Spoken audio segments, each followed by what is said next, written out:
Ensuite, vous êtes revenu pour me montrer le montage entier et où je vous ai dit mais c'est de la demeure. T'es un peu le troisième membre d'Hit The Road caché. Et là, je vous jure que c'est vrai. On allume la lumière et là, dans la petite pièce, on voit des mecs en noir allongés sur les tables, genre en train de dormir mais comme des vampires. C'est compliqué d'expliquer à quelqu'un qu'il faut te donner de l'argent. Il y en a un qui se redresse et qui nous regarde et qui fait « Éteignez la lumière !» Bam, je suis Rihanna, les seins à l'air. Qu'est-ce que tu vas faire ? Qu'est-ce que tu vas faire ? Le gars, à l'hôpital, pendant qu'il est en train de se faire opérer, il valide des mises en page.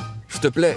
Bonjour à tous, bienvenue sur Keplan, parmi les derniers épisodes de cette saison 2 en ce mois de décembre. Aujourd'hui on est très content parce qu'on reçoit un bel invité, mais avant de le présenter, n'oubliez pas sur les plateformes de podcast, que ce soit Spotify, Deezer, Apple Podcast, les 5 étoiles, ça permet de remonter au classement et d'être suggéré à plus de monde. Et si vous nous regardez en vidéo sur YouTube, sur la chaîne Keplan by Hit The Road, pareil, un petit abonnement, ça nous permet comme ça d'avoir pas mal d'invités. D'ailleurs on a des très chouettes invités qui arrivent sur la saison 3 qui démarre dès là, en janvier 2026. Aujourd'hui on reçoit Monsieur, j'aime bien dire Monsieur, Yann Kornovich. J'espère que tu vas bien. Tu nous as en plus sorti le costume d'agent secret. Tu vois, t'étais bien. Ça. Je kiffe le lunette casquette. Ça me régale. C'est dans le thème de la vidéo qu'on vient de tourner, qui est sûrement en train de sortir. Est-ce qu'elle est sortie actuellement, mon cher Clément ? Je ne suis pas maître des sorties, mais je pense que soit elle est sortie, soit elle sort dans la semaine. En tout cas, ça parlait de DGSE, donc je pense qu'elle va vraiment vous régaler. Celle-là, Yann. Pour les intimes de la chaîne que vous avez sûrement vu au Grand Rex, monter sur la scène lors de Explore, parce que Yann, il a eu un rôle en fil rouge dans notre création pendant des années. J'espère que ça va continuer encore bien longtemps. Ça a été vraiment un mentor, en fait, à bien des égards, mais beaucoup sur Explore. Et il a réussi à forger ce film et faire en grande partie ce qu'il en est devenu, réussi à nous motiver. Il a la critique pertinente, tu vois, mais la motivation, je vais te laisser parler parce qu'on a fait tellement de trucs ensemble et je pense que l'idée c'est présenter un peu toutes ces années de création et ce qu'on a fait aujourd'hui sur le livre, parce que Yann, c'est le DA de notre bouquin hors cadre qu'on va vous présenter également dans ce podcast, qui a fait un super travail pour mettre en valeur les images. D'ailleurs, Yann, comment tu pourrais... Ou alors je te fais une présentation rapide et dès que je ne sais plus quoi dire parce que je n'ai pas toutes les infos de ta vie, tu vois. Vas-y. Déjà, alors nous, on se connaît depuis très longtemps. Je pense que ça 16-17 ans, 15-16-17 ans dans ces eaux-là. Franchement, minimum 15 ans, ouais. Bon, à part faire tout l'historique de la famille, mais je dis souvent c'est mon cousin, même si on n'a aucun lien Je dis pareil, ouais. aucun lien de parentalité quelconque, on va dire que c'est mon cousin, tu vois, ça marche bien comme ça. Et donc ouais, on se connaît depuis très longtemps, du coup tu nous as vu, j'allais dire évoluer, mais même commencer. Je pense que je faisais même pas du parcours les premières fois qu'on s'est rencontrés, Non. Je connaissais peut-être même pas encore Paul. Non, tu voulais faire du son. Je t'avais montré un peu les contrôleurs de DJ et tout que tu pouvais choper et tout. C'est bien parce que tu vois, en préparant un peu l'épisode et j'avais oublié, je m'étais dit attends, faut que je parle de ça et j'avais oublié. Et effectivement, je me rappelle que j'étais allé chez toi dans ton appart à Paris et tu m'avais fait un peu, tu m'avais montré comment scratcher avec des platines, des vraies platines chez toi et tout. Et je sais qu'à Noël, j'avais demandé une espèce de platine pour le faire. Et je me rappelle de ce truc-là que t'avais. Ouais. Et ça me fait penser à ce que tu disais, Paul, avec les parents où les parents, parfois sur les cadeaux, c'est un peu Jean-Michel à peu près. Et moi, j'avais en tête, comme chez toi, des vraies platines stylées, mais bon, c'est un budget immense. Et il m'avait acheté un truc à 100 balles où juste, effectivement, tu pouvais scratcher, mais c'était du plastique et ça interprétait électroniquement, quoi. Et j'en ai fait 2 semaines et ça m'a gonflé parce que c'était pas ouf, le logiciel, il marchait à peine. Je me souviens très bien. Et bref, et en fait, avec toutes les années, tu as suivi notre évolution, ce qu'on faisait. Et puis à un moment donné, on a pu travailler ensemble sur Explore, comme Paul disait. Mais du coup, toi, c'est quoi ton background ? Parce que je vais pas tout dévoiler d'un coup, mais tu as d'abord travaillé dans le magazine de mode ou même avant autre chose, carrément ? Ouais. Parce que tu as la double casquette musicien et en même temps le game je sais même pas comment on dit, de la direction artistique, de l'image en fait. Si je devais résumer, en gros, j'ai 2 casquettes. Je viens d'une famille qui est dans la musique, donc musique classique, compositeur, violoniste, etc. J'ai fait de la musique au conservatoire quand j'étais petit, du violon. Et puis par opposition aux parents, tu vois, j'ai dit non, moi je ferai pas carrière d'instrumentiste. Je fais une parenthèse d'ailleurs là-dessus, mais quand tu grandis avec des musiciens instrumentistes, c'est comme, tu sais, les enfants qui grandissent avec des parents trapézistes, où ils voient l'envers du décor, du numéro qui est répété toute l'année pendant des heures tous les jours, ce qui fait qu'ils n'ont pas le côté merveilleux pendant le spectacle, ils connaissent les coulisses. C'est un peu pareil en musique. C'est un peu dur de voir les parents faire 10 heures de gamme par jour pour pouvoir interpréter une œuvre après sur scène. Donc je me suis opposé à ça et j'ai fait un cursus d'art plastique. Et donc ce cursus d'art plastique m'a amené professionnellement dans les agences de com, où j'ai petit à petit, je suis passé à l'ordi bien sûr, après les gouaches et la peinture. Et tu nous dis ça en mode ordinateur soviétique des années 70. Complètement, tu vois. Les boutons faisaient cette taille-là, et donc mon parcours professionnel, il a surtout commencé là-dessus. En tâche de fond, j'ai continué la musique en autodidacte à la maison, un peu au piano, avec des machines, etc. Et en fait, là, je suis arrivé à un moment de ma vie où ça s'équilibre vraiment entre donc je suis en indépendant maintenant, j'ai mon petit studio de création. Et je fais à 50% de l'image, que ça soit de la DA, de la réal, et 50% je suis compositeur. Là, en ce moment, je travaille sur... donc, je sais pas trop si j'ai le droit d'en parler, mais en gros, je fais la bande originale d'un truc, d'une plateforme vidéo avec une lettre N rouge. Nous, ici, tu peux tout dire. C'est après toi, est-ce que ça te met dans la merde vis-à-vis d'un Non, employeur ? en vrai, même pas. Voilà, en gros, là...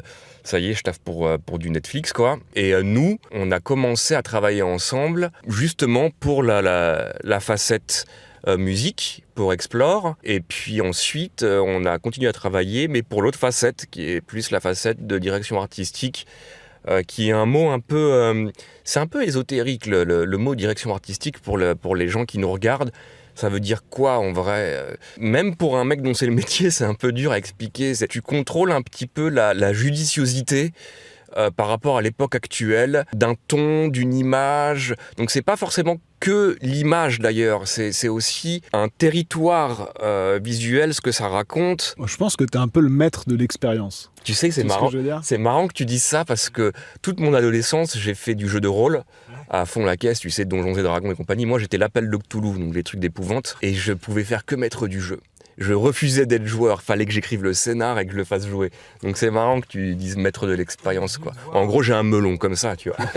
On est venu te voir en te disant, ce serait chambé s'il composait la BO d'Explore, on aurait un truc à l'image. Qu'est-ce que j'ai kiffé. En plus, on partage cet amour pour l'héritage soviétique. Ouais. On partage aussi cet amour de l'exploration. On a fait plein de réunions, plein d'apéros, plein de moments où tu nous racontais tes années folles aussi à explorer les toitures parisiennes. En fin de cursus d'études, j'ai fait une licence d'archi à la Villette, qui est l'école des 68 arts, donc ça a été des sacrées années. Et là, il y avait un mec qui était un peu le Laurent Deutsch des écoles d'archi, il était connu dans toutes les écoles d'archi, mais il était dans la mienne. Ce gars-là, c'était un puits sans fond d'histoires, d'anecdotes de Paris, que ça soit les toits ou les catacombes d'ailleurs.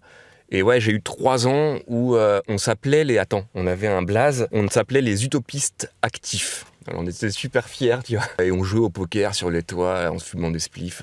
C'était en quelle année, du coup, Ça, c'était 2005, 2006. Ouais, donc les toits et les catacombes en 2005-2006, c'est notre époque. T'avais pas une histoire de sataniste aussi ? De vampire. Mais alors ça a été le revival de la toiturophilie, avec mon poteau Dan, qui est mon complice musical, guitariste, trompettiste de talent. Et quand il est arrivé à Paris, on a commencé à taffer ensemble. Et le soir, apéro, je lui racontais les histoires de toiture, etc. Et on s'est chauffé à un moment. On errait dans les rues comme ça, un peu pompette, un soir. Et on a vu cette église, et il y avait un tout petit bout d'échafaudage. On s'est dit, vas-y, on s'est chauffé, on monte. Donc on est monté haut, dans mes souvenirs. On était à moitié sur le clocher, où là, on a trouvé une petite porte à ouvrir. Et on est redescendu dans l'église. Donc on a fait les marioles pendant 5 minutes en mode, ouais, on est dans l'église de ouf et tout. Et on a fini par dessouler et à se rendre compte qu'on trouvait plus le moyen de sortir. Et on a commencé à triper, à chercher partout, jusqu'à temps que on trouve une boiserie qui était en fait une porte dissimulée, qu'on pousse, on avance dans le couloir, dans le noir, et en tâtonnant, je trouve un interrupteur, et là je vous jure que c'est vrai, on allume la lumière, et là dans la petite pièce, on voit il y avait 4-5 tables, et des mecs en noir allongés sur les tables comme ça, genre en train de dormir mais comme des vampires. Il y en a un qui se redresse mais comme dans les films quoi, comme un vampire, et qui nous regarde et qui fait « Éteignez la lumière !» On fait genre « Ah pardon, on veut juste sortir !» Et tu sais, sans rien dire, il bouge un doigt comme ça et il nous indique une sortie de l'autre côté de la pièce. Donc là, j'éteins la lumière et dans le noir, j'entends Merci. Et en fait, oui, c'était des satanistes ou des gothiques, tu sais, des mecs qui se tapaient un délire. Mais quand t'es en descente de Rebier à 5h du mat, dans le noir, dans une église, tu tombes là-dessus. Il n'y avait pas de téléphone avec un flash dessus, c'était vraiment, t'étais dans le noir, quoi. Ouais, c'était vraiment le noir total. Mec, si vous me faites partir comme ça sur des petites anecdotes, les gars, elle va durer 5 heures. Du coup, on est venu te voir pour Explore. On était très fiers parce qu'on venait de partir donc, en tournage pendant un mois en Ukraine. On était rentrés, on avait bricolé le début du film. C'était étrangement court. Je me rappelle qu'on avait peut-être 25-30 minutes sur notre film annoncé d'1 heure. C'était assez short. On vient de voir. On te montre ce truc-là. La vraie histoire, c'était pas ça. C'est que on venait de tourner la pub Super Dry qu'on avait fait. Et cette pub, on avait une musique ref de Glitch Mob qu'on aimait bien. Et on te l'avait envoyée. Et en gros, on t'avait dit, tiens, on n'a pas les droits de cette musique. Toi qui es musicien, est-ce que tu peux nous faire la même musique? Oui, c'était chambé. Et ce clip, il tue en vrai. Et du coup, tu nous avais fait ça. Et donc, il me semble que c'était ça l'histoire. C'est qu'ensuite, pour Explore, on te l'a montré avec des musiques ref qu'on avait mis par hasard. Et on était juste venu en mode, est-ce que tu peux nous rebricoler des musiques similaires en ref qu'on a mis? Vous êtes venu me voir en disant genre c'était super cool la musique Super Dry, là la démarque de Glitch Mob, et il y aurait moyen d'avoir une ou deux tracks comme ça pour le film, regarde on est en train de monter Explore. Et j'ai kiffé ce que je voyais et j'ai dit non mais les gars, par contre moi je vous fais pas une track, vas-y je vous fais la BO entière de ce truc. Ouais. Et c'est pour ça que donc devant faire la BO entière, ensuite vous êtes revenu pour me montrer le montage entier, et où je vous ai dit mais c'est de la demeure. La chute, j'attendais. Et Yann effectivement me dit mais les gars, alors c'est de la merde, mais il y a vachement de potentiel, on peut faire. Non, tu sais ce que vous aviez fait ?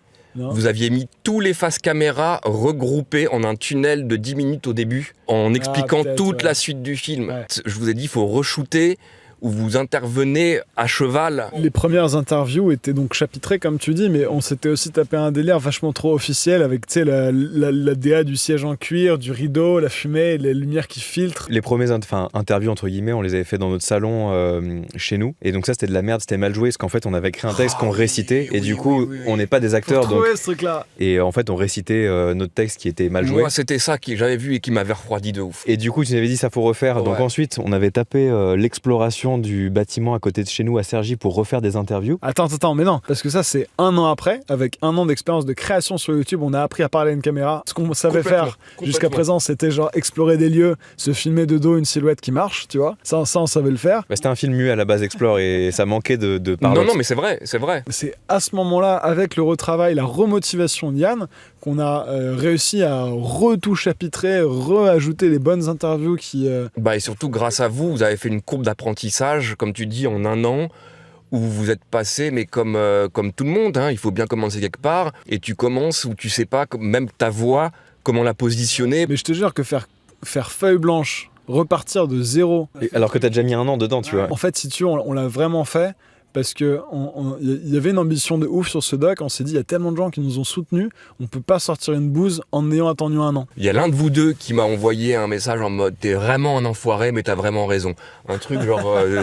Il y a peu de personnes qui savent te donner un regard juste, te dire que c'est pas bien, mais en faisant ça, te motiver à l'extrême pour le faire, tu vois. Faut vraiment être... et vous l'êtes devenu... maintenant tellement, c'est-à-dire faut être dur avec soi-même. C'est pas parce qu'un truc t'a demandé 2 heures à shooter qu'il doit forcément figurer à la fin dans le montage du film. S'il affaiblit le rythme du film, tu le jartes, quand bien même ça a été toute une technique et un investissement, vous avez loué du matos et tout, allez hop, à la trappe. Et ça c'est dur à acquérir cette... Ouais. C'est se dire que c'est pas parce que tu as mis du temps que c'est bien. Tu vois, moi ce que j'aime bien dire, c'est que t'es un peu le 3e membre d'It's de Caché. Oh, c'est ouf que vous disiez ça. Non mais dans le sens où en fait, dans toute notre carrière, j'aime pas le mot carrière, mais de tout ce qu'on fait depuis le début avec Paul, on a eu l'occasion de travailler avec 1 milliard de gens, de faire des vidéos avec 1 milliard de gens, et on n'a jamais trouvé quelqu'un qui avait la même vision que nous. Tu vois, nous on a eu de la chance et qu'on s'est bien trouvé depuis le début, tu vois, depuis jour 1, depuis nos 17 ans, on a la même vision de où est-ce qu'on veut aller, comment on veut le faire, comment on veut que ça rende. Alors bien sûr, parfois il y a des désaccords et on trouve un entre-deux qui convient à tout le monde, mais c'est dur d'avoir la vision, c'est le plus dur, c'est de savoir où tu vas. Est-ce que c'est via ton enfance, ton attrait pour les trucs soviétiques moches comme nous qu'on aime bien, tu vois. Dans la vision, t'es l'une des seules, enfin même t'es la seule personne qui a qui arrivent à voir comme nous, tu vois, t'arrives à te mettre dans nos yeux. C'est très bizarre, même comment tu le formules. Tu poses des mots sur des choses que je m'étais même pas verbalisées. Quand j'étais gosse, je tapais déjà des rêves de trous dans le sol où il fallait rentrer dans le trou dans le sol. J'ai toujours été attiré par les trucs un peu crades, en fait, genre Highlander style, c'est-à-dire t'as la rue en surface et puis en fait le truc se passe dans un parking glauque et tout, donc attention, je suis pas un serial killer.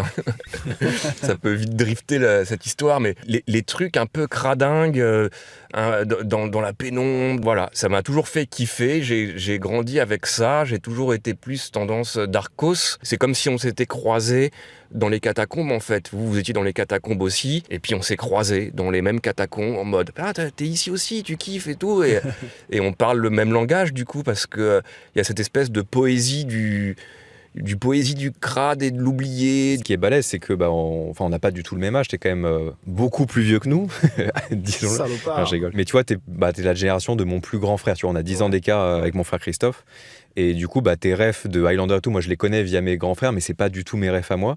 Et pour autant, in fine, dans ce qu'on veut raconter, ou ce qu'on veut montrer, ou ce qui nous plaît visuellement, et en fait on se retrouve, tu vois, c'est ça qui est assez fort, c'est que à la limite t'es dans une même génération, t'as grandi dans une même époque, je capte, tu vois, qu'il y ait des affinités. Autant là c'était pas dit sur le papier que ça matcherait autant. Après il faut ajouter aussi que comme il y a un grand scope de votre travail qui est sur le monde disparu du bloc de l'Est, il faut aussi préciser au public que moi j'en viens. Je suis polonais et donc j'ai connu la chute du mur de Berlin, j'ai connu les trains avec autorisation pour aller voir mamie en Pologne avant la chute du mur. Je vous raconte pas le délire ce que c'était, les 20 heures en train pour traverser le rideau de fer et tout. Mais c'est un philosophe qui s'appelle Jacques Derrida qui en parle très très bien.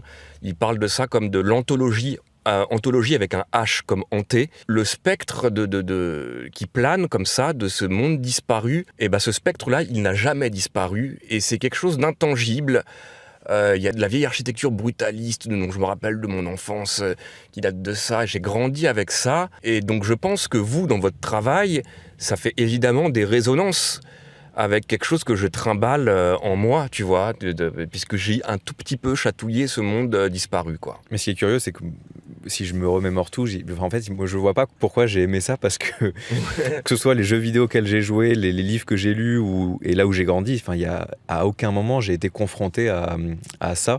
Mais tu vois, la première fois qu'on allait en Ukraine en 2014-2015, ça m'a frappé, quoi. J'étais en mode truc de fou, et après plus tu fais de l'exploration et plus t'en apprends aussi sur cette histoire-là, parce que nous c'est pas trop notre génération, nous on est nés au moment de la chute du mur, quoi. Donc on n'a pas connu le monde d'avant, mais pour autant ça a résonné en nous, les histoires d'espionnage, il y a un côté... Oui et non, Clem, parce que tu vois, Black et Mortimer, c'était exactement tu vois, il y a les BD, Tintin, tu vois, ça c'est vraiment dans l'imaginaire collectif. J'avoue, mais là où Clem a raison, c'est que, et ça je peux le dire du haut de ma double culture, c'est qu'en France, on n'a pas le regard tourné vers l'Est du tout. Des pays qui sont aussi proches que la République tchèque ou la Slovaquie, on en parle comme si c'était l'autre bout du monde. C'est des pays étranges où tu vois, t'as Wes Anderson qui fait des grands Budapest Hotel de ce monde bizarroïde alors que c'est à 6 heures de bagnole, tu vois. On a le regard tourné vers dans l'autre sens, et ça c'est aussi un truc qui du coup moi fait un peu doudou dans votre travail pour moi, c'est que vous avez le regard tourné vers vos voisins qui sont juste là à quelques centaines de kilomètres vers l'est, quoi. Quand on est arrivé en Ukraine, c'était graphiquement une mine d'or, dans quelque chose qui est objectivement une ruine, une désolation, tu vois. Et en fait, c'est cette mise en valeur, pour nous, partout, il y avait une espèce de petits joyaux qu'il fallait photographier, aller trouver. Avant que ça soit oublié, en fait. Il y a ce côté de capturons-le avant que ça disparaisse à tout jamais et qu'on l'oublie. C'est totalement ça. Mais même à Paris, où tu vois, toute l'époque brutaliste, il y a beaucoup de trucs qui ont disparu. J'ai fait, il y a 2-3 ans, j'ai tourné un clip avec un vrai loup pour Poto Ugly McBeer, et je l'ai fait là où j'habitais, à Ivry, parce que c'était une zone avec l'échangeur qui va disparaître. Là, ils sont en train de construire un nouveau quartier qui va fusionner Ivry-Port avec la Bibliothèque nationale. Et donc, j'ai fait ça exactement dans ce que vous dites, dans cet esprit-là, parce que tu shootes des façades haussmanniennes à côté de Saint-Lazare, ça rend rien en vidéo. tu shootes du presque dégueulasse, béton, brutal, mais c'est magnifique en vidéo, c'est extrêmement pictural. Et ça va disparaître. Je crois d'ailleurs que là, tu peux plus re-shooter ce truc-là maintenant parce que ça y est, l'échangeur, il est bloqué, ils ont moitié détruit les trucs, t'as plus accès à... Mais comme les halles de Châtelet, tu vois, les anciennes halles, ça n'existe plus. De ouf. J'en profite pour rebondir. Et je ne sais plus dans quelle chronologie on l'a fait, mais en parlant des halles de Châtelet, on a fait l'inverse également. T'avais la musique et on a fait l'image. Parce que t'avais écrit un truc fantastique. Carrément. D'ailleurs, il y a la suite qui va... Ça, c'est exclusivité. Il y a la suite qui va arriver, Inch'Allah, dans quelques mois. Mais oui. Je vous avais demandé de faire d'abord un teaser avec, comme si c'était le début du film, de mon album qui était une fausse BO de film. Et ensuite, on s'est chauffé en réunissant un petit budget pour shooter carrément le truc à la James Bond avec toute la musique d'intro. Comment il s'appelait? C'était quoi l'histoire? Chaos in Châtelet. D'ailleurs, vous en avez déjà parlé dans un podcast où vous avez galéré sur le truc que je n'ai pas utilisé finalement, mais parce que c'était de ma faute. C'est-à-dire que le morceau d'intro de cet album, qui est un album relativement, donc justement un peu Highlanderesque, dark, Blade Runner, rétro-future 80s, le morceau d'intro est un contre-pied. C'est un chant avec une chanteuse qui, tu sais, comme James Bond, la chanson d'intro, tu vois. Toute l'imagerie un peu dark avec cette chanson langoureuse de la meuf qui chante, mes frères, en fait, ça peut pas marcher. Ça peut pas marcher, et surtout pas quand on est une petite team de petits jeunes avec 1000 balles pour se débrouiller et tout, et que vite, il y a 3 semaines pour le faire. En fait, l'intention de départ était mauvaise. Fallait pas travailler ce morceau-là, ce générique d'intro. C'était voué à l'échec par ma faute. Et d'ailleurs, après, quand j'ai réussi à placer l'album chez un éditeur qui a débloqué, lui, de la caillasse parce qu'il chope des subventions, j'ai fait faire un autre morceau qui est beaucoup plus speed, technoïde, une poursuite dans le métro. On a fait un dessin animé et tout. Donc je vous ai foutu, en vrai, un peu dans la merde. Oui et non, parce qu'avec 1000 € à l'époque... On pouvait vivre 3 mois à Cergy, qu'on avait tellement zéro dépense et on payait tellement peu de loyer. Déjà, ça nous a forgé dans la technique, ça nous a fait travailler, ça nous a donné le travail. Vous avez saigné After Effects. Au sens pécuniaire du terme.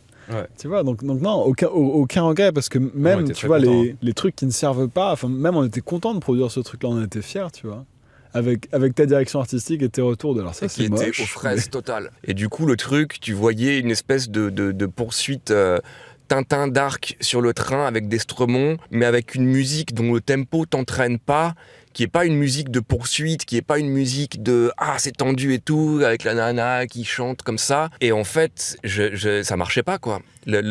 C'était une mauvaise association. Mais pour ce même clip, je sais plus si c'était une demande de toi, enfin je crois, d'avoir du slime dans les catacombes sur les crânes et tout. Ah ouais. Et ce plan-là, juste pour l'anecdote, c'était rigolo, c'est que du coup j'y étais allé avec ma meuf de l'époque dans les catacombes, parce qu'elle voulait visiter les catacombes, donc c'était le bon truc de je lui faisais visiter, en même temps je faisais un peu de taf, tu vois. Et j'avais pris mon petit mélange de slime dans mon sac et tout, et j'étais allé dans la zone où il y a les crânes, les ossements. J'en avais coulé un peu dessus, et on avait fait une espèce de main qui sort des os plein de slime vert dégueulasse. Et juste j'étais en mode, mais c'est fou parce que je crois que ce truc-là j'étais pas payé, je m'en foutais, c'était très drôle, mais en fait c'est rigolo de se dire, la déterre de se dire, j'étais à Cergy, je tapais 1h30 de train pour aller sur ma plaque, pour ma plaque de catacombes, j'y passais peut-être 1h30 pour rejoindre l'endroit où il y avait les ossements. Et je me foutais sous les os à foutre ma main avec du slime dessus. Enfin, une journée entière juste pour le kiff d'avoir un plan de 3 secondes qui, in fine, n'a jamais été utilisé, mais trop bien, tu vois. Truc de ouf. Vous vous rendez compte, les frérots, que ça n'existe plus? Cette aventure n'existerait plus avec l'IA? Ce plan d'insert de quelques secondes aurait pu être généré.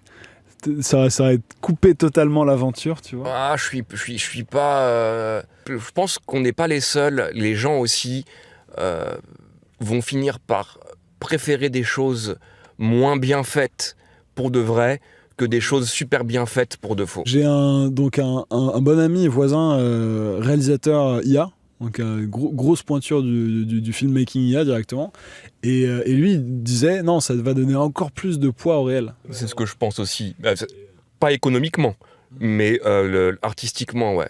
Encore plus de saveur. Donc non, l'aventure n'est pas morte. C'était la parenthèse pour rassurer ceux qui nous écoutent. Mais ouais, non, pour continuer sur la chronologie des projets, il y avait ça qu'on avait fait ensemble. Du coup, après Explore, on était venus, tu nous as dit je veux faire la BO, on avait ramené une nouvelle copie plus propre, etc. Et en fait, grâce à tes conseils, et c'est ce qu'on se disait encore il n'y a pas longtemps avec Paul, c'est que tu as su, j'allais dire être dur, mais c'est même pas le bon terme, c'est que tu nous as mis face à nos échecs, entre guillemets, les choses mal faites, mais avec suffisamment d'enthousiasme sur le projet au global. C'est que tu n'as pas pris de pincettes du tout. Mais c'était pas vexant non plus parce qu'on savait que c'était une vraie plus-value. Je sais pas comment dire, mais t'as su mettre les mots où en gros tu nous disais les gars c'est de la merde et ça va être encore 6 mois de taf alors que ça fait 1 an que vous êtes dessus. Mais tu l'as tellement bien dit qu'on était content de retourner au travail. Tu vois, il y avait ce côté de vas-y on va ramener un truc qui va déchirer. Oh, c'est marrant. Et en vrai le film Explore tel qu'il existe aujourd'hui n'aurait jamais existé sans les allers-retours qu'on a eu ensemble et tous ces conseils. Et c'est ce qu'on dit où... Parfois, je décide de donner des bons conseils et je dis trop de la merde. Et parfois, je dis des trucs comme ça. Et en fait, c'est des putains de conseils. T'as vraiment eu ce rôle de mentor, entre guillemets, parce que forcément, t'as plus d'expérience que nous dans tous ces trucs-là. Honoré. Et ça nous a beaucoup aidé à remettre en question. Et même ponctuellement sur 1 milliard de projets pour rebondir sur le côté 3e mec de l'ombre. Où il y a plein de projets où juste parfois, on t'envoie le truc en mode conseil, genre...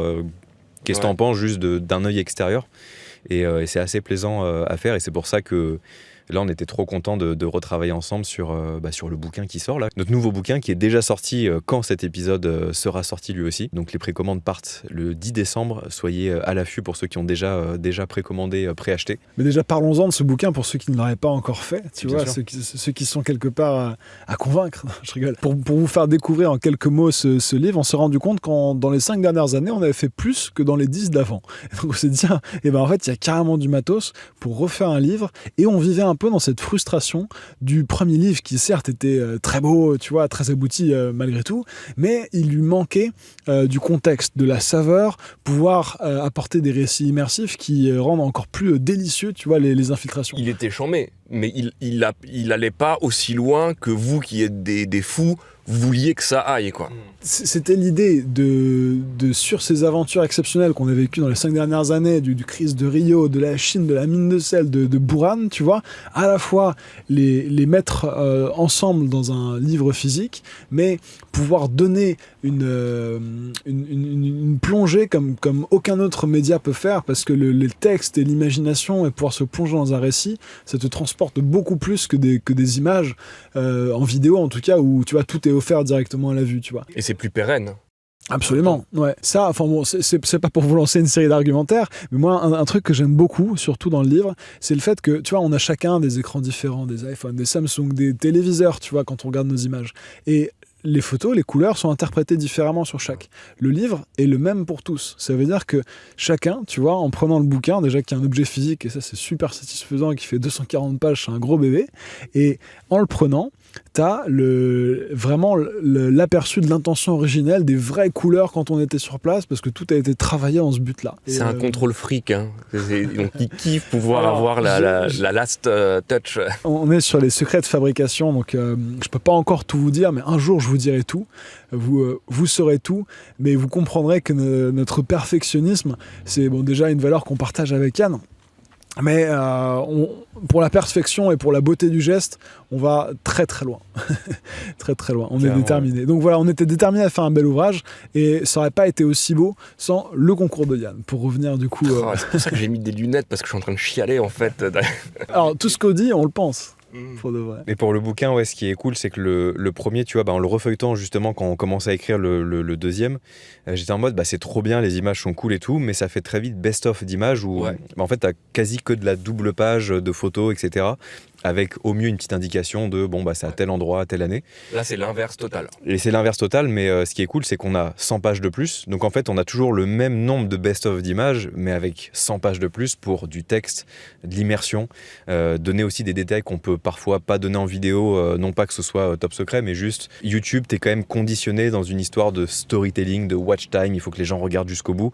Donc comme tu le disais, exactement comme Explore, parfois il y a des trucs où tu passes 2 heures, mais ça va desservir le côté entraînant de la vidéo, alors qu'avec du texte, tu peux te permettre de faire l'accent sur ces 2 heures dont tu n'as jamais parlé. C'est plus immersif en vrai. Et du coup, ouais, trop cool d'avoir bossé ensemble. Donc, pour ceux, pareil, qui sont dans une grotte, qui n'ont rien suivi, donc ce nouveau livre, il est en 100% auto-édition. On a décidé de le faire nous-mêmes, de mettre l'argent sur la table et de nous mettre dans la merde pour faire le plus bel objet possible. Et du coup, forcément, en auto-édition, tu as moins l'accompagnement d'une maison d'édition. Donc, c'est à toi d'aller trouver l'imprimeur, de rassembler tes images, de faire le truc. Et pour ça, on avait besoin justement de quelqu'un qui chapeaute un peu le global, qui gère notamment la mise en page. Est-ce qu'on fait une double photo ? Est-ce que le texte il est de telle taille ? Comment s'enchaînent les images, le récit ? Exactement. Et ça a été 100% ton travail, quoi. Ton rôle, c'est prendre le texte et l'image et proposer une expérience de lecture, tu vois, qui à la fois met en valeur les images, le texte, laisse respirer. Enfin, tu vois, quand on dit maître de l'expérience, pour moi, c'est vraiment ça. Nous, on est venu avec le contenu et tu l'as mis en forme. En fait, on t'a filé la matière première et tu nous as cuisiné la petite recette qui fait plaisir, tu vois. Exactement. Alors, il faut à nos auditeurs et spectateurs, il faut dire le délire que c'est. Parce qu'on a travaillé à distance, en fait. Clem et Paul étaient au Portugal pendant les 2 mois de conception du livre. C'était un marathon, hein. Et donc, on faisait des visios.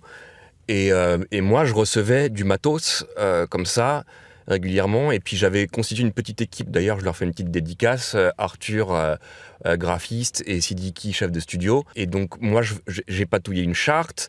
Je testais les choses.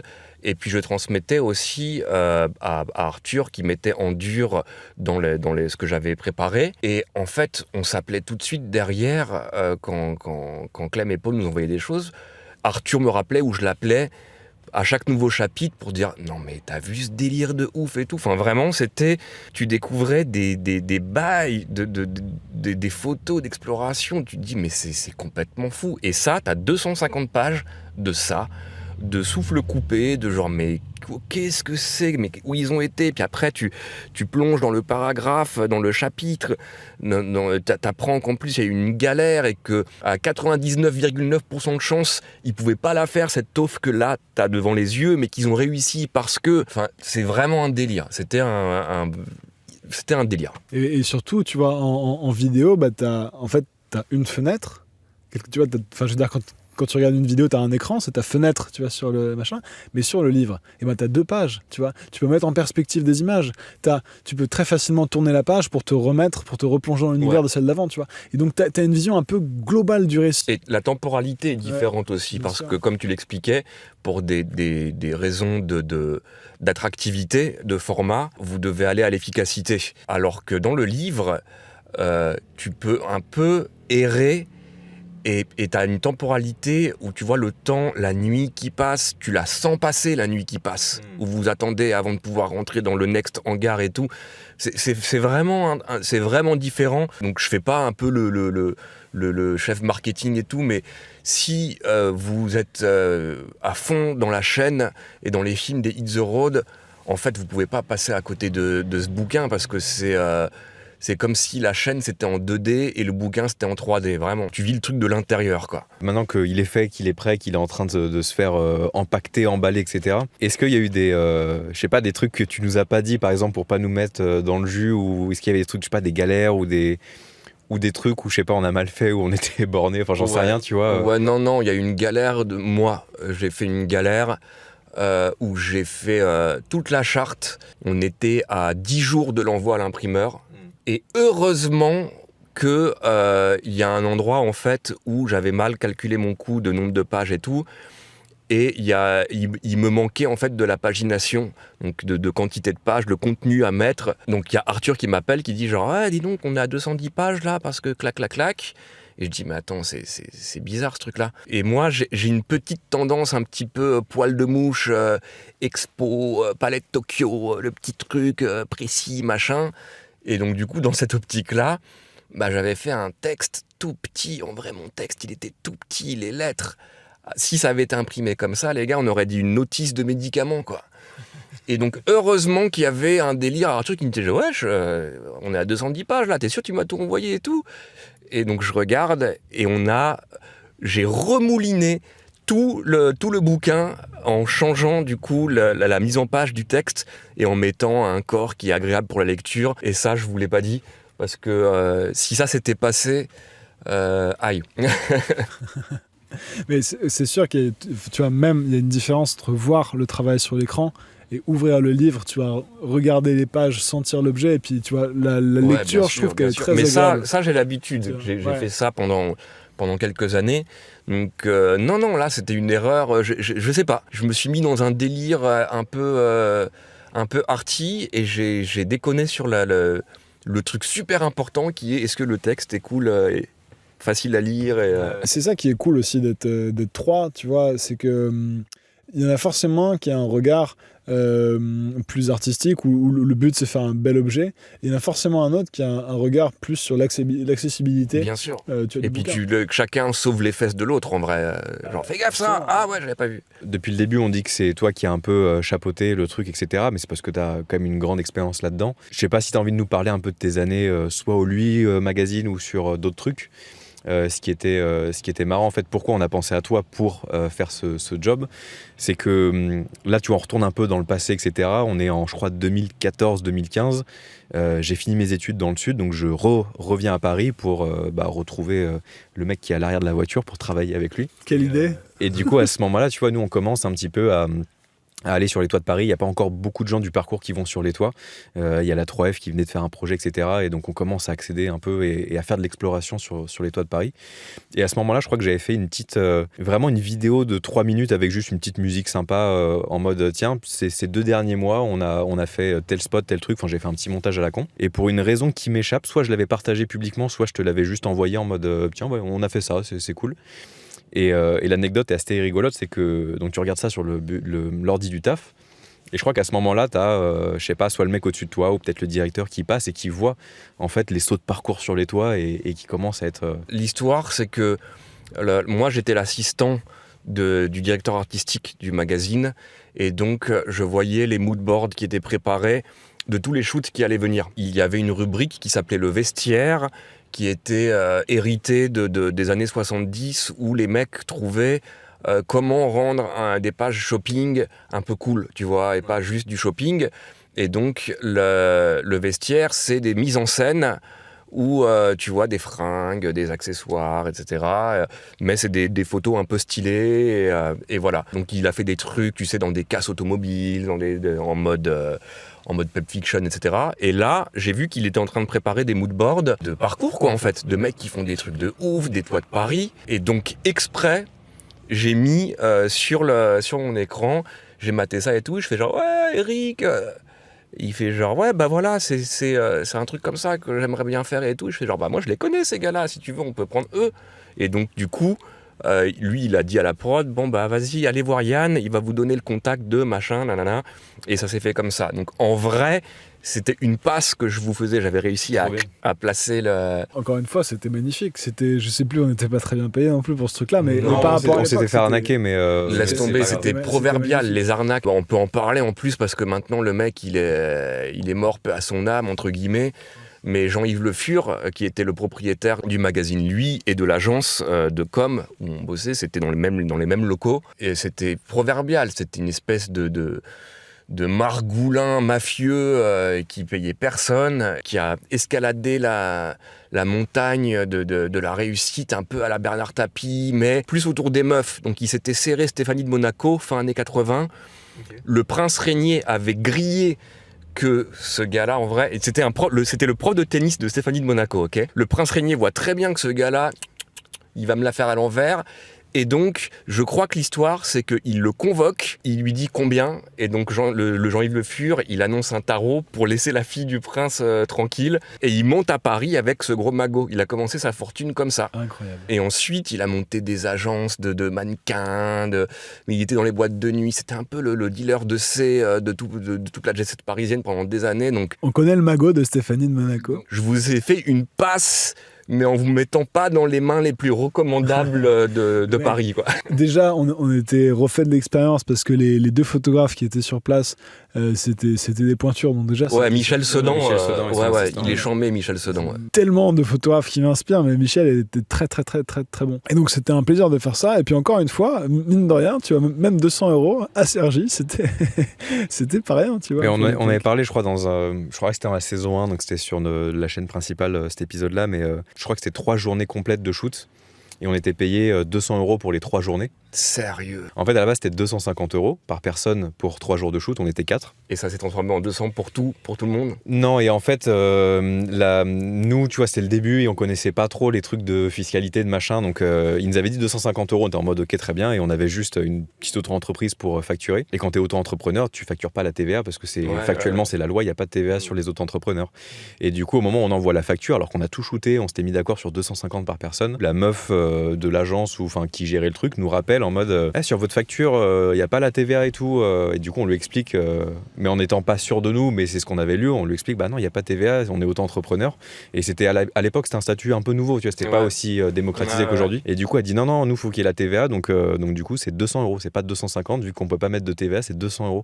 Et elle nous a fait une espèce de douille de TVA, de machin, pour nous payer. Mais surtout qu'en fait, je veux dire, avec le regard de maintenant où tu connais l'industrie, en fait, non, tout le monde parle hors taxe. Quand tu dis 250 €, c'est 250 € hors taxe. Que tu sois auto-entrepreneur, je sais pas quel statut social, tu vois, c'est le hors taxe que tu as dans la poche que tu annonces à ton client. Et puis surtout, on était donc 3 jours de shoot, on était 4, donc on parle de 1000 € pour tout le monde.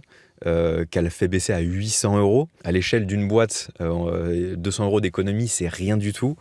Ouais. Et surtout à l'échelle de leur boîte et de ce que c'est. Je précise un truc. Et là, je vais prendre un peu des pincettes parce qu'il ne faut pas non plus que je me crame. Là, ce que tu dis, 800 balles pour 3 jours de shoot pour 4 personnes, c'est vraiment rien du tout pour l'époque. Mais aujourd'hui, les copains, la presse, il n'y a plus un rond.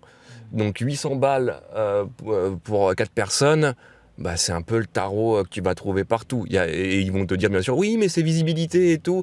Il n'y a plus un rond, nulle part. C'est un truc de fou. Sans parler de la thune, déjà on était payé, c'était pas si mal. Non, mais l'expérience c'était folle. Hein, mais l'expérience était cool. Et puis juste pour le portfolio, c'était stylé de dire, on a fait ce magazine un peu. C'était un petit braquage marrant, quoi. Et du coup, les photos étaient vraiment très chouettes, tu vois. Alors c'est pas moi qui ai eu le plaisir de les mettre en page, du coup, parce que les séries mode, tu veux, le magazine était organisé en articles journalistiques, en photoreportages, et en série mode. Série mode souvent dénudée, sauf les mecs, parce que c'était un magazine à l'ancienne. Oui, parce que le principe du lui, c'était toujours d'avoir une couve d'une personne connue, une actrice ou ce genre de choses, souvent les seins à l'air ou ce genre de choses. Voilà, c'est ça. Je vais faire une parenthèse aussi, mais c'est marrant parce qu'avec maintenant l'évolution des mœurs de la société, il y a des choses qui peuvent être incomprises, et on dit genre, un truc de machiste, etc. Mais il faut savoir que, par exemple, on a fait Rihanna au numéro 4 ou 5, c'est elle qui a demandé. C'est elle qui a contacté le réseau de la rédaction, etc. Et qui, en mode justement militante féministe, a dit « Bam, je suis Rihanna, les seins à l'air, qu'est-ce que tu vas faire ? Qu'est-ce que tu vas faire ?» Et c'était une démarche d'empowerment, comme ils aiment beaucoup dire aujourd'hui. Et c'est trop rigolo, parce que 10 ans plus tard, t'as les farouches défenseurs de magie, des opprimés et tout, et qui vont te pointer ça du doigt, et ils comprennent pas en fait. T'es là genre « Mais non, mais mec... c'est pas toi qui as inventé ce combat-là, de toute façon.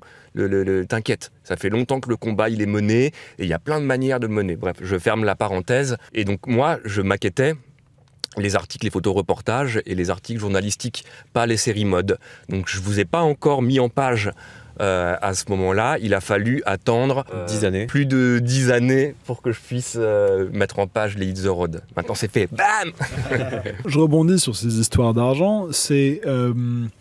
pas pour se plaindre, mais plutôt pour aussi donner le tips aux gens qui font des missions en freelance. Tout le monde parle hors taxe dans l'industrie. Ça n'existe pas. Tu vois, ce cas de figure n'aurait même pas pu arriver. Donc voilà, faites bien attention à vous. Tout le monde parle hors taxe et tout le monde le sait. J'aime bien pointer la ratitude, en fait, après avec le recul, tu vois... Étant toi-même le roi des rats. Étant le roi des rats, j'aime bien voir ceux qui tentent de faire des économies sur mon dos. Nous, les shoots photos, vu que c'est, comme tu l'expliquais, vestiaires, vêtements de mode, etc., en fait, on était habillés avec des trucs de marque qui valaient d'ailleurs 10 fois le salaire qu'on était payé pour le faire. Mais j'avais cette anecdote que j'ai racontée où il y avait un truc où j'avais une veste Louis Vuitton à la cour. Oh là là, mec, mais tu sais qu'elle me hante encore, cette veste. Je la trouvais chum de ouf. Et la vérité, c'est bleu, blanc bizarre. Ouais, je vais pas citer de nom, mais je m'étais embrouillé en plus avec cette styliste là. On s'était clashé il y a un moment donné où moi je voulais travailler main dans la main justement pour les pages un peu plus chiantes, les catalogues, tu vois, de trucs de sélection, de mode et tout, et où j'allais la voir, tu vois, en bonne entente, en me disant tu veux quel, on appelle ça le lead, tu veux quel objet en lead sur ta page, tu vois. et où elle m'avait répondu genre c'est toi qui mets en page ta caméra, etc. Et donc je lui avais dit genre ouais bon bah tu sais quoi, ton catalogue La Redoute et tout, et ça tu dis ça à une styliste, ça clash de ouf évidemment. Mais c'était elle, je cite pas son blaze, mais c'était elle qui t'avait affublé d'une absurde veste cintrée, chelou, qui allait pas du tout en plus avec le reste de ta... J'ai pas compris du tout. Elle me hante. Ce stylisme-là me hante. Et du coup, pour les vêtements, donc il y avait cette veste, je sais plus, c'était 1800 ou 2000 balles que ça valait, tu vois. Nous, on était payé 200, tu vois. Et bref, et sur un saut de parcours, une roulade, je la déchirais un peu derrière. Donc moi, j'avais la pression à cette époque-là de si je dois rembourser, en fait, sur mon compte en banque, il y avait littéralement 27,50 €, tu vois. Donc non, ça va, et là-dessus, il n'y a pas eu de problème. Mais donc on était habillés de la tête aux pieds. Donc c'est-à-dire que même caleçon, slip ou chaussettes, c'était aussi des trucs de marque, je veux dire, même tout. À ce point-là, tu vois. Et moi, je me suis dit, si on est si peu payé, soit on peut repartir avec les pompes ou le pantalon. Non, c'est des bureaux de presse qui prêtent les... Ils ont tout récupéré. Oui. Même, en gros, tu sais, on avait des caleçons. C'est la première fois que, des shoots photos mode, j'en ai fait plein. Normalement, les sous-vêtements, c'est les tiens, parce qu'on les voit pas, tu vois, c'est sous les vêtements. Et genre, même le calbar, c'était des trucs un peu de marque. Et ils ont récupéré même les putains de calbars transpirants avec les traces au fond. Ça, c'est fou. Parce que Dieu seul sait ce qui se passe sur la fin d'un full squat, hein, tu vois. Non mais peut-être tu passes 3 jours à sauter partout, à transpirer énormément, parce qu'il y avait quand même beaucoup de sauts de parcours, c'était assez engagé. Ouais, mais après c'est les petites mains des bureaux de presse, les pauvres qui sont payés au lance-pierre et qui récupèrent les trucs et qui doivent cocher, tu sais, le nombre de... alors combien de pièces ? Il en manque une, calbar, pas calbar. Et s'il en manque une, après ils se font taper sur les doigts. Ils font quoi ? Ils jettent après ? Mon calbar souillé ? Je pense pas. Non, je pense pas. Petite machine. Ils l'ont prêté à quelqu'un d'autre. Non, je pense que c'est ça a servi à Vincent Cassel derrière. Un petit problème de gabarit. mais en tout cas, non, on a eu bonnes anecdotes, parce qu'on était monté sur les toits et tout. Même Michel Sedon, il avait kiffé monter sur les toits de Paris, faire les photos. Ouais, puis lui, c'est un actionneur. C'est un photographe de l'action, donc il était comme un poisson dans l'eau, là. Et pour le coup, c'est vrai que ça, on n'en parle pas souvent, mais que ce soit des vidéos, mais même des photos de parcours d'action avec du saut, c'est quand même une esthétique particulière. Et si tu sais pas faire ou que tu n'as jamais fait, tu tombes très vite dans le plan TF1 reportage 7/8, tu vois. Et pour le coup, Michel, balèze, quoi. Les bons choix d'optique, les bonnes prises de vue, il savait mettre en valeur les sauts. Les photos sont vraiment charmées, quoi. Il était avec Julien Mignot également. Tu te souviens de son blaze ? Ouais, je suis fort. Hein. Et il bossait avec un Leica. C'était la première fois qu'on voyait un mec aussi professionnel travailler avec une toute petite caméra. Et c'est vrai que nous, dans notre optique, puisque tu sais, on avait pas du très bon matos, encore plus à l'époque où tout coûtait plus cher, était plus gros, machin. Et on avait un peu cette idée de le matos professionnel, il est rutilant, étincelant, gros, technologique. Ça vous a décomplexé ? Pas du tout. On se dit, attends, mais qui est cet imposteur avec... Qu'est-ce qu'il fout là, lui ? Parce qu'en plus, tu vois, il s'était mis avec... une vitesse d'obturation assez basse, ce qui faisait qu'il y avait un léger flou de mouvement, un flou de bouger, donc enfilé sur les mouvements. Il faisait des petits mouvements rapides en déclenchant pour essayer de faire une rotation d'image comme ça. Je me souviens très bien après de ce qu'on a récupéré, l'édit. On le voyait faire ça, presque jeter son appareil dans le vide, et on voyait toute cette scène se jouer devant nous. On se disait, mais de quel monde on débarque, quoi. Tu vois, c'était assez rigolo cette première expérience. Et bon, après on a vu les photos, on a vu que tu pouvais faire des images exceptionnelles avec des appareils qui n'avaient pas besoin d'être énormes, et que c'était le talent qui comptait plus que le reste, quoi. Mais non, cette expérience était marrante. Ouais. En fait, à cette période, on produisait rien pour nous-mêmes. On était tributaires du reportage, télé, magazine ou presse écrite, etc. Tu sais jamais trop sur quel profil tu tombes, s'il est vraiment balèze et tout. Et nous, on avait toujours cette ligne directrice, c'est que quel que soit le média, petit, grand, moyen, on donne le max pour montrer qu'on représente, tu vois. Donc du coup, nous, c'est pas parce que c'est le journal local de la ville de banlieue qu'on va pas faire des sauts engagés où on risque entre guillemets notre vie à chaque saut, tu vois. Donc quand tu mets les standards au max et du coup au max t'as une prise de risque, parfois après quand tu vois les images t'es en mode putain je me suis envoyé à la mort pour ce truc là. Ouais, c'est ça, pour ce truc là qui a fait 20 vues, bon. Et ça c'est une phrase qui nous vient de David Bell qu'on embrasse et qu'on recevra j'espère bientôt sur ce podcast. Si tu fais quelque chose de bien, ça sert à rien de t'en vanter, quelqu'un viendra et te le dira, tu vois. Nous on était vraiment dans cette optique de donner le max quoi qu'on fasse pour que si jamais un œil attardé, enfin dans le bon sens du terme, je veux dire un œil qui traîne par là, tu vois, voit ce qu'on fait, peut-être qu'il nous donnera du travail. L'époque a évolué, on est un peu chacun responsable de sa propre promotion et c'est vrai qu'il y a des gens qui font du travail incroyable qui n'arrivent pas à avoir cette double casquette de self-promotion. Mais c'est pour ça qu'à l'époque, les artistes, parce que moi je vous considère comme des artistes, c'est même de l'art total, c'est-à-dire que vous racontez un univers en y allant, en le sublimant et en s'engageant physiquement dedans. Donc c'est une performance d'art. À l'époque, les artistes, ils avaient des agents pour exactement cette raison, c'est-à-dire que pour ne pas démystifier l'artiste en lui demandant de vendre son art. C'était quelqu'un d'autre qui s'en occupait. Maintenant, on est dans une époque où que tu sois influenceur maquillage ou cinéaste de l'expérimental, tu dois t'afficher sur le même canal. Je pense que ça rend accessible l'art à tous. Oui, et, tu vois, c'est l'avantage. Mais du coup, je pense que ça nuit aussi à la qualité de l'art, tu vois, et à sa profondeur, parce que nécessairement, le temps passé par un artiste n'est pas entièrement consacré à sa création. Exactement. Et puis, ça démystifie un petit peu. De voir la vie privée des artistes, t'as moins ce côté un peu Daft Punk. Il y a un mystère qu'il faut entourer. Les légendes, c'est des légendes, mec. Hein. Moi, j'ai toujours eu du mal à aller gratter un truc, tu vois. Genre, même encore aujourd'hui sur YouTube, sur les placements de produits qui représentent une énorme partie de ce qui nous permet de vivre, en fait. On attend que ça tombe dans la boîte mail, qu'une marque se dise « Ah, j'ai vu ces mecs-là, je vais leur envoyer un mail, est-ce que je peux… » Mais tu vois, on devrait, et je sais qu'il y en a plein qui le font, qui ont aucune honte à ça, de directement envoyer un mail à une marque de « Je suis un tel, je fais tant de vues… » Et ça, vous le faites pas. Non, enfin…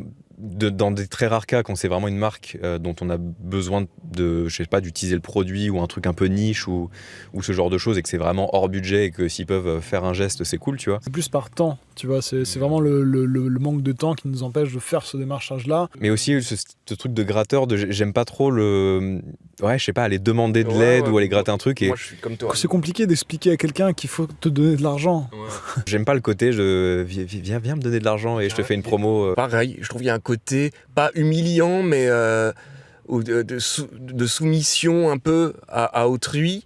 Là où je connais plein de gars qui disent genre ouais mec, pas de pudeur, faut prendre la thune où aller et tout. Et moi ce côté pas de pudeur, bah si, j'ai un peu de pudeur, tu vois, j'ai du mal, c'est difficile. Imaginez juste les réjouissances artistiques et visuelles qu'on pourrait créer si on passait pas ce temps à faire un travail commercial à côté. Tu vois, si on était entièrement dédié à l'artistique et qu'on n'était pas soumis aux algorithmes ou tout ça, tu vois, mais la création serait vachement plus juteuse pour les quelques, tu vois, parce que du coup, il y aurait forcément beaucoup moins de gens qui la verraient aussi, tu vois. Et c'est en fait ce qui est dur, c'est de se dire, je rends accessible la démarche par ce travail de diffusion, tu vois, qui est nécessaire pour nous de vivre, mais en même temps, je suis obligé de forcément réduire le temps que j'ai à créer des belles choses, tu vois. En fait, ce bouquin, pourquoi on était aussi perfectionniste pour le faire, c'est que c'est l'opportunité de faire une putain de belle chose. Il n'y a pas de communication commerciale, il n'y a pas de publicité, mec. Ouais. Tu vois, genre, c'est juste, voilà, c'est ce truc-là, il n'y a pas de pub, c'est pur, quoi. Mais c'est vrai que le truc qui nous a pris un peu de temps hors Créapure, c'était trouver en fait l'imprimeur, tu vois, on voulait un truc français avec des trucs labellisés, etc. Enfin, un papier de qualité et clean. Donc ça a mis un peu de temps de trouver finalement ce partenaire. Mais après, sur la Créapure, le fait d'être en 100% indé, tu passes pas en fait par le filtre d'une maison d'édition qui va remodeler ton texte ou qui va l'adapter à une vision qui n'est pas la tienne. Et en fait, c'est ça qui était trop bien avec toi, c'est qu'on a eu carte blanche, mais plus que carte blanche. On l'a fait ensemble, on a fait des calls qui duraient une journée entière, où on était en écran vidéo à 2000 bornes de distance, à avancer page après page ensemble toute la journée, en mode « Ah, tu crois un truc ?» Il y a des choses qui apparaissaient devant nous trois, juste en déplaçant un truc, en mode « Ah, mais ça défonce, ah bah vas-y, on va le faire comme ça finalement. » Ouais. Ça, c'était trop cool. Et je fais une petite parenthèse sur ce que tu viens de dire. Il faut que vous sachiez que malgré qu'on soit en 2025 avec tous les trucs génératifs, etc., imprimer un livre, les gars, c'est pas genre oui, en 2025, t'as un truc en Bluetooth, c'est pas, il te sort le truc. Non. C'est de la grosse fabrication Indus, le brochage, machin, le contre-collage, les grandes rotatives. D'ailleurs, vous avez sorti déjà des petites vidéos teasing où on voit ce sera sorti d'ici là. Ouais. C'est du lourd. C'est-à-dire pour trouver, ce que tu dis, pour trouver l'imprimeur, toi-même qui va assurer la fabrication de l'objet de ouf que tu veux créer, bah en fait tu t'adresses à la cour des grands où c'est des hangars avec des machines gigantesques qui te sortent des trucs, enfin c'est un délire. Même pour trouver le financement, tu vois, on en a parlé dans l'annonce du livre. Pour nous, 100 000 € à l'échelle d'un projet, c'est énorme. On n'a jamais fait un truc aussi cher, ouais. Et puis même sans ça, il a fallu... Trouver les mecs qui te filent 100 000 balles, tu vois. Il a fallu ne pas être pudique, aller démarcher des putains de banques, alors que je suis pas fan de banquier. Et puis derrière, on s'est pris des refus, mais dans tous les sens. Genre, personne voulait financer le livre, alors qu'en plus, on a l'expérience du premier qui s'est vendu à 12-13 000 exemplaires, donc c'est un vrai succès. Et les banques étaient en mode non, on n'a pas envie. Et heureusement, on a trouvé un partenaire. C'est fatigant parce que tu vois, on est quand même une boîte avec 6 ans de chiffre d'affaires. Tu vois, je veux dire, le truc roule même si on se paye pas des tonnes. Tu vois, on arrive quand même à vivre tous les deux dessus, plus payer tous les freelances qui sont avec nous. Donc, tu vois, enfin, je veux dire, on est quand même une boîte avec un historique et machin. Et malgré ça, putain, la galère. Petite question, est-ce que le banquier, au-delà de lui montrer des camemberts de projections financières et tout pour obtenir le prêt, vous lui avez montré aussi le contenu un peu? Oui, on a trouvé un bon partenaire qui comprend le projet, tu vois. Et non, pour le coup, le partenaire final, en tout cas, lui, il a vu le projet, il connaît. Ça rejoignait en fait ce que vous racontiez sur en fait le temps de créa. Même sur un bouquin, on était 100% indé, etc. Bah t'as quand même. Tu as plein de petits trucs qui viennent te brouiller l'esprit, parce que en fait c'est comme tout, c'est pas genre l'imprimeur, ok c'est bon, check la suite, la banque check la suite, c'est que tout se fait en même temps. C'est ce qu'on raconte dans le livre d'ailleurs, c'est que vous en vidéo, vous avez souvent des trucs segmentés. Je prends toujours l'exemple de L'Homme de Rio qui est le meilleur exemple, où les vidéos c'est vraiment chapitre 1, favela, chapitre 2, on grimpe le Christ, chapitre 3, arrestation, juge, etc. Ouais. Et en fait, la réalité du terrain et ce qu'on peut vous raconter dans le livre, c'est la vraie chronologie officielle il y a du repérage dans les favelas, on repère le Christ, puis juste après, on a la confiance des mecs qui nous déposent pour grimper le Christ et on se fait arrêter, on est chez les flics, mais on continue de rentrer dans la favela pour finir ce premier chapitre. C'est cet enchevêtrement qui est intéressant. Et le souci, parce que tu pourrais dire, mais attends, mais on veut voir ça, c'est hyper intéressant. Sauf que, bah non, tu peux pas avoir une équipe de tournage qui est avec toi, parce que du coup, il faut déporter la caméra.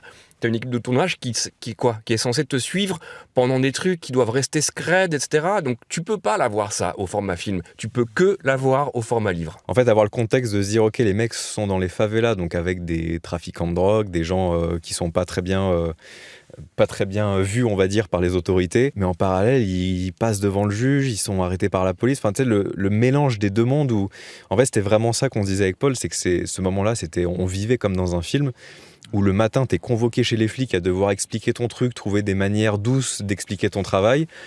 Et dès que tu sortes chez les flics, tu prends un taxi qui te dépose au pied de la favela. Et là, tu rentres dans l'univers des trafiquants où ils te racontent des choses qui sont pas très joyeuses, mais c'est aussi leur réalité. Tu sais que ça, à vivre, il y a un délire de double personnalité incroyable, dans le sens où tu te dis... à titre personnel, ah ouais, relou les emmerdes, et à titre de production et d'aventure, de script narratif, oh putain, chambez l'histoire. En fait, c'est vraiment un délire d'espion, quoi. Vous changez de profil psychologique. Ah ouais. Tu vis le truc, tu fais, ça va faire un film de dingo, et à titre personnel, tu dis, c'est un peu relou les emmerdes quand même. Et puis du coup, quand en plus tu prends encore plus de recul, et tu vas produire le livre avec toutes ces casquettes de éditeur, responsable financier, en même temps artiste, écrivain, mais en fait, heureusement que t'es là pour la DA. Parce que mec, sinon là, la tête elle explose. Déjà qu'elle est pas loin de poum, mais... Je sais pas comment vous faites de façon... En bouclage avant l'envoi imprimeur, les gars, donc en visio-call, etc., les ultimes vérifications, tu sais, de genre, l'espace après la virgule. Les gars, on a checké les espaces manquants après virgule sur 250 pages, sur un roman. Le dimanche soir, à 1h du mat, avant d'envoyer à l'imprimeur. Pendant qu'on faisait notre valise pour partir au rallye du Maroc. On était sur le bivouac au départ du rallye du Maroc. Et ensuite, quand on recheck 2 jours après... où on sait qu'on a ça à telle urgence, mais attends, du coup, la fable de la couve, nanana, interruption 20 minutes pour que Polo puisse sortir le chien. Mais c'est millimétré aussi. Et donc, du coup, avec Clem, on enchaîne, attends, on va avancer là-dessus et tout. On a combien de temps? Ok, le chien, là, il va revenir. Ok, c'est bon, il est revenu et tout. Oui, c'est vrai que la fin, j'ai oublié, mais la fin des vérifs, moi, j'étais du coup chez mes parents, je sortais d'opération, parce que je me suis cassé la clavicule en plein milieu. Bah voilà. Et moi, j'étais sur le canapé en train de faire les dernières vérifs avec toi en visio. Parce qu'avant d'arriver chez tes parents avec la clavicule pétée, t'étais dans l'hôpital. Ouais. Le gars, à l'hôpital, pendant qu'il est en train de se faire opérer, il valide des mises en page. S'il te plaît, sur WhatsApp. Ouais, mais sinon c'est pas prêt pour Noël, tu vois. Et moi derrière j'ai 1 million de Gus qui sont sur les dents, quoi. Cette vie, je l'adore parce qu'on l'a créée et tu vois, on se l'est vraiment façonné de toutes pièces, aussi intense qu'elle soit. Mais c'est vrai que parfois quand tu prends du recul et que tu regardes, tu fais, mais putain, j'ai une vie qui est random, quoi. Tu vois, random dans le bon sens du terme, dans le sens genre les aventures que ça nous amène sont aléatoires et c'est d'une excitation qui fait que t'es tellement toujours en train de rechercher l'excitation que t'es toujours en train de te charger la mule et toujours rajouter des projets, tu vois.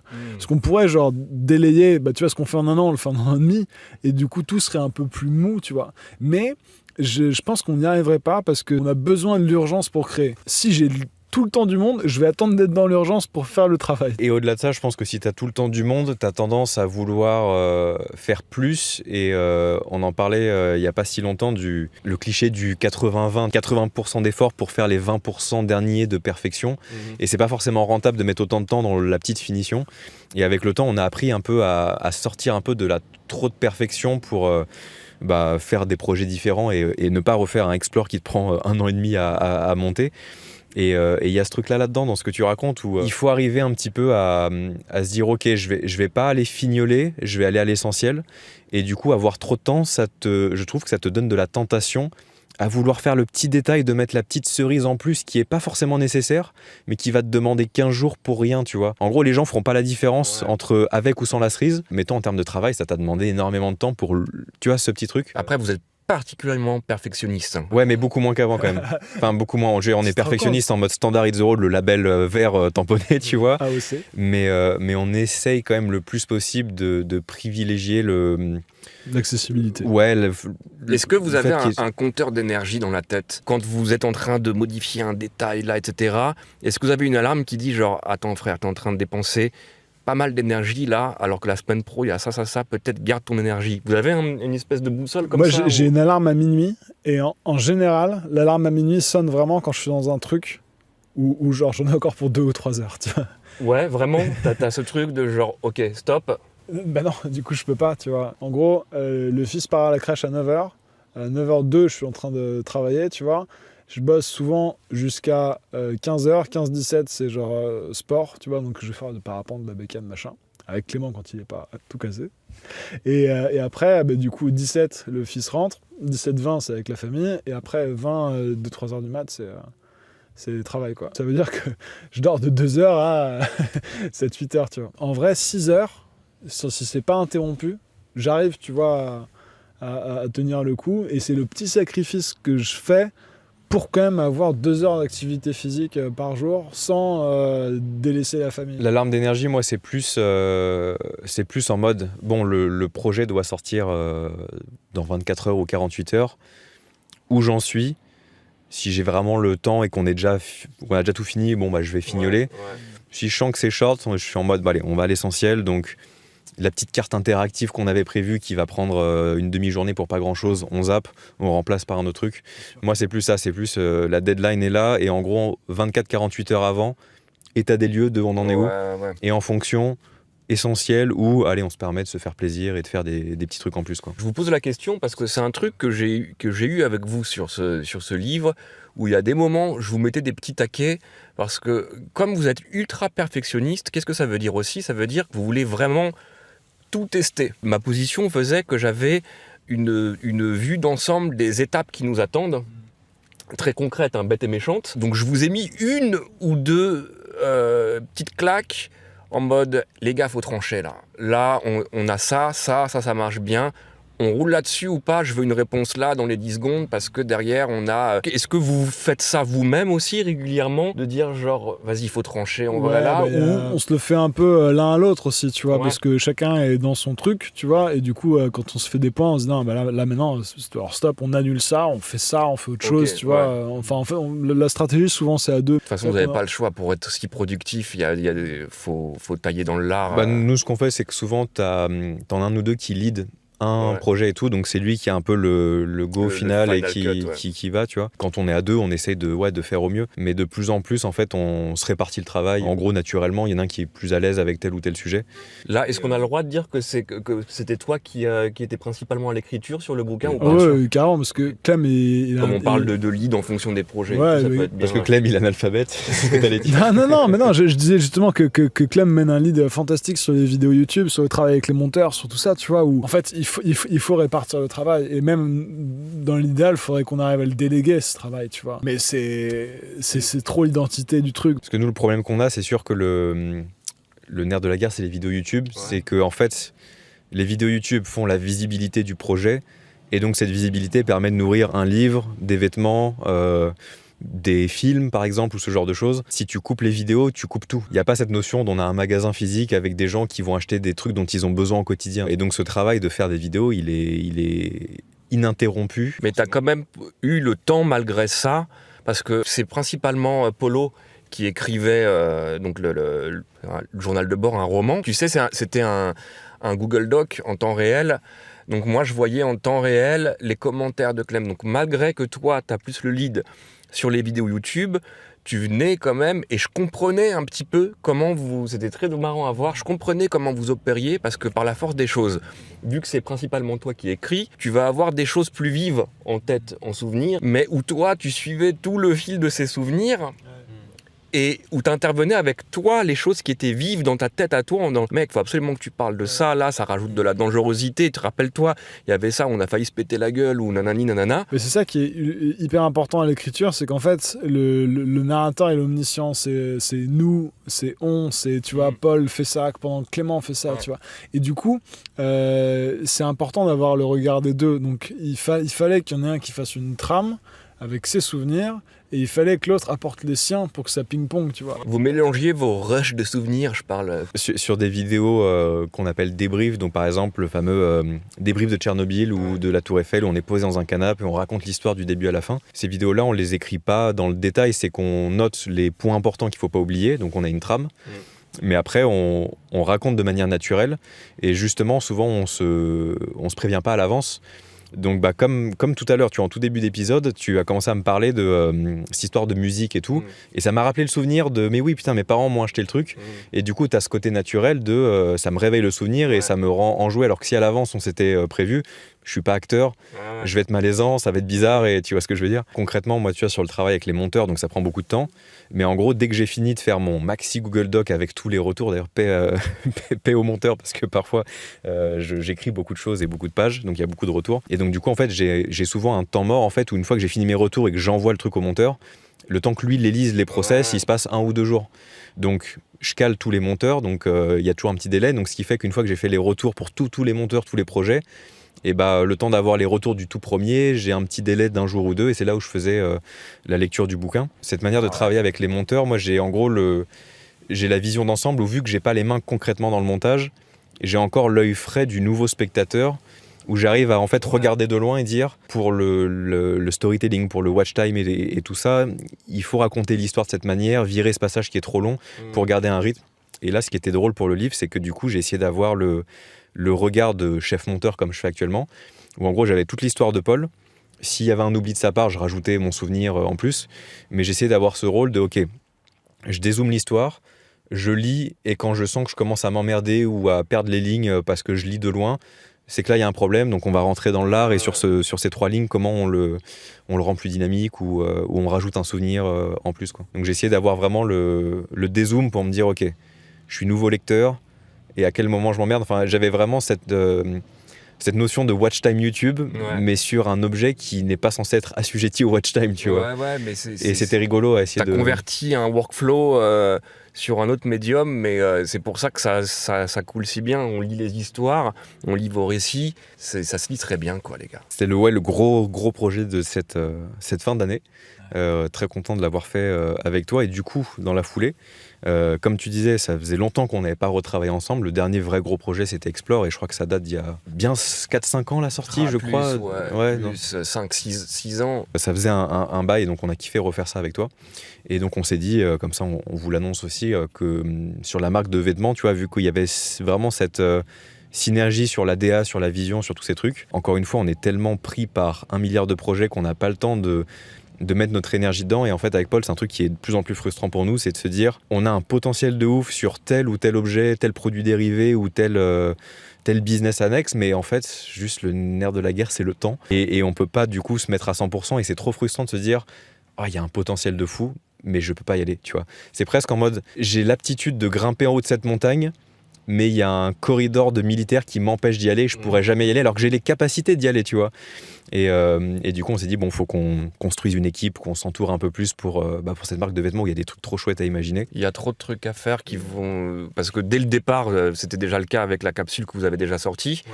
Il y a cette ambition d'être... au-delà du goodies, c'est pas du tout une page de goodies en bonus, c'est vraiment une extension de votre univers. Donc ça fait très verbeux de dire ça comme ça, mais c'est pensé, c'est logique de le faire, et ça peut être démultiplié et en lien avec l'évolution de vos aventures. Enfin, il y a trop de trucs à faire. Et si tu veux, c'est même pas tant pour déléguer le travail qu'on te sollicite pour nous aider sur la DA et pour prendre le lead sur la DA quelque part, c'est parce qu'on a vu qu'à 3 cerveaux, putain, il y avait des belles choses qui sortaient. Ouais, ça ping-pong bien. C'est vraiment dans le but de faire encore mieux que ce qu'on aurait pu faire qu'à 2. C'est pas juste pour dégager du temps. En fait, c'est pour donner à cette marque, tu vois, vraiment le corps et la consistance qu'elle pourrait avoir. Et puis même sans ça, on n'est pas pro du textile, de ce genre de DA, de machin. Donc on risque en fait de faire plein d'erreurs de débutant qui apprend. Alors que dès le début, avec quelqu'un qui a déjà plus d'expérience, on prend des petits raccourcis, tu vois, pour aller plus loin, plus vite. Et puis comme tu le disais, pour les vêtements, au-delà du simple côté textile, joli, design sympa, c'est que nous, on a envie aussi de rajouter des choses qui sont utiles dans nos aventures, nos explorations, qu'on ne peut pas retrouver dans le commerce. Donc on a l'envie de, au-delà d'avoir un vêtement qui nous plaît visuellement, d'avoir une petite poche secrète, un petit renfort à un endroit où ça se déchire souvent quand tu passes sous un grillage ou ce genre de choses. Et ça, forcément, ça prend du temps parce que c'est pas juste un design, c'est après travailler avec des usines. Il y a du prototypage à mort et donc ça, c'est nécessaire de s'entourer pour arriver à tout mener parce que on fait beaucoup de choses mais on peut pas tout faire non plus. T'imagines, déjà, si t'as l'idée et que tu fais le clip derrière, tu vois, déjà c'est un travail qui est monumental et qui occupe souvent plusieurs postes dans des boîtes. Alors si tu fais tout, t'es fini, t'es cuit. Tu fais que ça dans ton année. Impossible. C'est d'ailleurs pour ça que notre première capsule est toujours d'actualité presque 1 an après. On n'a pas de petite sœur. On avait promis, on en fait tous les trimestres, on l'ambition en max, et puis en fait... C'est 3-4 capsules par an. Ouais. Non, c'est sûr, mais bon, au moins là, on espère que sur 2026, on pourra multiplier un petit peu plus les DA sur la marque de vêtements, d'avoir des produits techniques qu'on vous attend tant teasés. On a d'ailleurs déjà quelques prototypes qui nous plaisent énormément. Il nous reste à faire des petits ajustements pour avoir le truc parfait d'exploration. Et on a hâte de partager ça et de vous en parler d'ici très bientôt, quoi. Donc vous l'aurez compris, pour ceux qui nous regardent sur YouTube, tous les liens, on va faire un peu le tour de tout ce dont on a parlé pour vous mettre quelques liens, pour que vous ayez à la fois les petites pépites de référence qu'on a évoquées et évidemment le lien de hors cadre dispo dès maintenant. Les amis, je vous propose quelque chose parce que mes 5 heures de sommeil me rattrapent et que j'ai très envie d'aller tailler le bout de gras avec vous autour d'un bon gratin de finnois. Ça vous branche? Le mec, il a carrément un programme culinaire.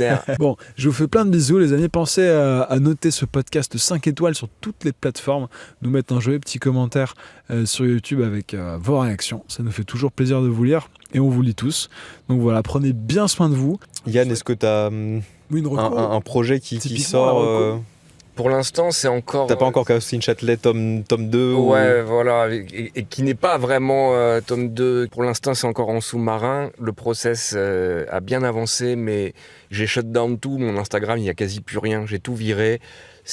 Pour l'instant, c'est les ténèbres avant qu'apparaisse un truc cool. Est-ce que le Bandcamp de Explore existe toujours? Je crois, ouais. Ah ouais, je crois qu'il existe. Je remettrai toujours le lien parce que je sais qu'il y a des gens qui kiffent la... Ouais. Moi, j'avais BO, reçu des notifications. Tu sais, tu reçois des notifs par mail quand t'as des gens qui chopent la BO. Ils peuvent acheter la BO. Ouais, ils peuvent l'acheter. Puis même, t'as des notifs de lecture et tout. Et ouais, il y a beaucoup de monde qui est passé par là, ouais. Trop bien. Bon, on mettra les liens. Et puis, si d'ici ce que ça sorte, t'as des nouveautés sur ce nouveau projet, on mettra évidemment tout.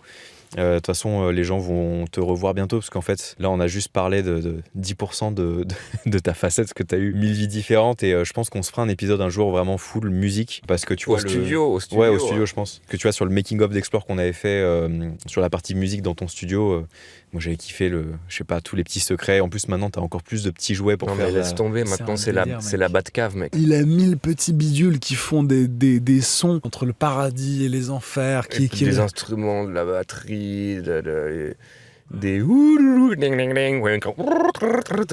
milliards de On vous fera un épisode du kiff avec aussi du son, tu vois, pour que vous puissiez écouter tout ça. Un truc qui s'écoutera, mais qui se regardera aussi dans la version vidéo pour que vous puissiez voir ces machins. Et ce sera le prochain épisode que vous aurez avec Yann. Je vous embrasse très très fort, les amis. À très vite. Ciao, ciao. Yo.